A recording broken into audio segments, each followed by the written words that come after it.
Hello viewers, in this video I will show you how to easily use the Sora app on your phone. First open your Chrome browser on your mobile device. This method works perfectly on both Android and iPhone. Now in the search bar type sora.com.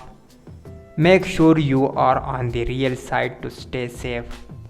Once the Sora page is open, tap the three dots at the right corner of your Chrome browser.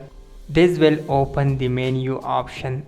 Now scroll down a little and tap on install or add to home screen depending on your phone.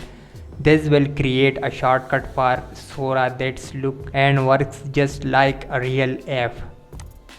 Once installed, go back to the home screen and there is it.